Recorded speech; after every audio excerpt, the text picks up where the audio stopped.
si bien han ido actualizándose algunas revisiones, algunas guías, es importante que ustedes conozcan un poquito, no solamente el manejo de la compatibilidad, sino también algunas cosas básicas, no como para que tengan en la memoria, sino para tener algunas premisas, porque además de ser preguntados en exámenes, pues es importante tener el razonamiento para el manejo de compatibilidad de grupos sanguíneos.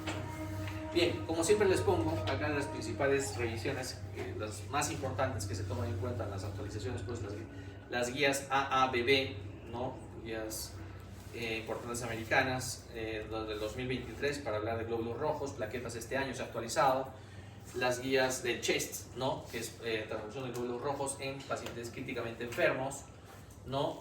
Las guías británicas para de igual forma se han actualizado este año, y las guías de la AJA para hablar de síndrome coronario agudo, que también toca un acápite allí importante sobre las transfusiones de glóbulos rojos o concentrado de glóbulos rojos.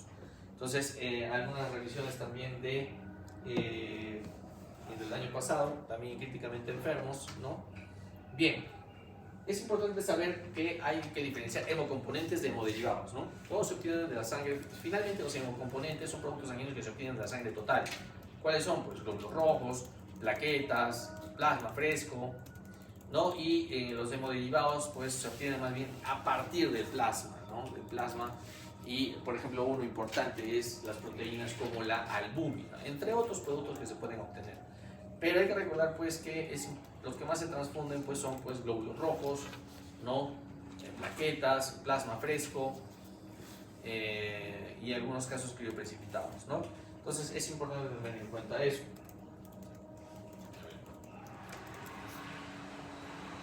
A ver, aquí por ejemplo, los concentrados de glóbulos rojos como hemocomponente, ¿no? Son preparados justamente a partir de la sangre total, se obtienen a través de sangre por procesos de centrifugación, sedimentación, ¿no? De 200 a 250 mililitros para obtener más o menos 230 a 330 mililitros de concentrado de glóbulos rojos, y se tienen que almacenar en 1 a 6 grados centígrados, y básicamente se va a indicar en situaciones de incapacidad para el transporte, ¿no? De oxígeno por la hemoglobina. ¿Listo? Entonces hay que tener en cuenta que no solamente nos vamos a fijar en un número para la transfusión, ¿no? Que ya lo conocen de repente algunos, un valor de 7 en la mayoría de situaciones. Lo más importante es ver la clínica del paciente, signos y síntomas del paciente, que a pesar que de repente tenga un valor de 8 y tiene una clínica manifiesta de incapacidad para el transporte del oxígeno, pues en esos casos podríamos transfundir. Y como siempre hago la comparación, no es igual hablar de un paciente en la altura, ¿no? A 4.000 metros, que a nivel del mar, porque puede tener una hemorragia, una pérdida de sangre, ¿no? Que haga caer la hemoglobina de 19, ¿no? Que tenía en la altura, a 10, pero es muy diferente que tenga 15 y caiga a 6, a 5, ¿no?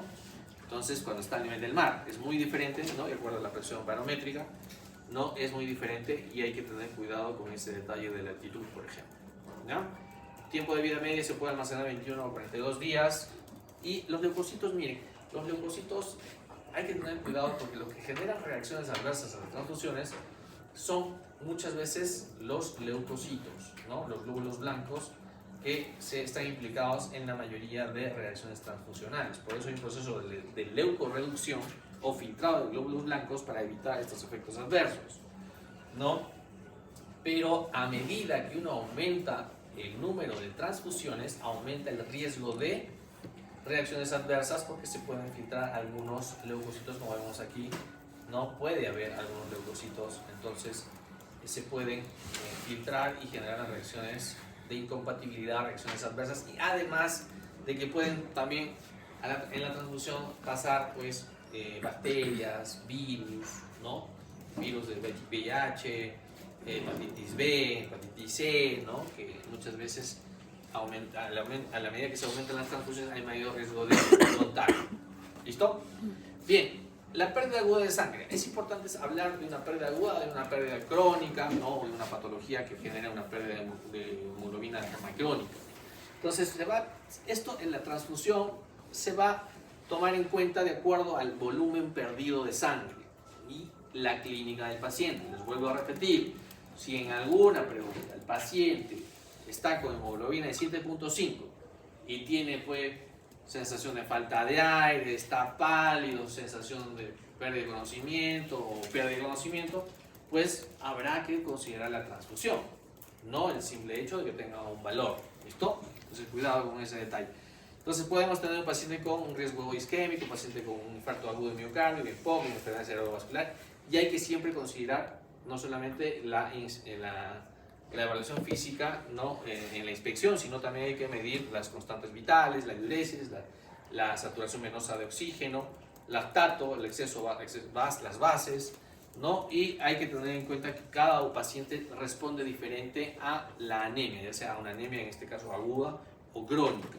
Entonces, podemos tener un paciente también con un shock, que puede tener una cirugía, y cuando tenemos un sangrado, una hemorragia, ¿no? Y que tenemos que hacer una transfusión masiva, lo que se indica en la mayoría de las revisiones es dar una proporción de hemocomponentes en una relación de 1:1:1 o 1:1:2, aumentando al doble las plaquetas.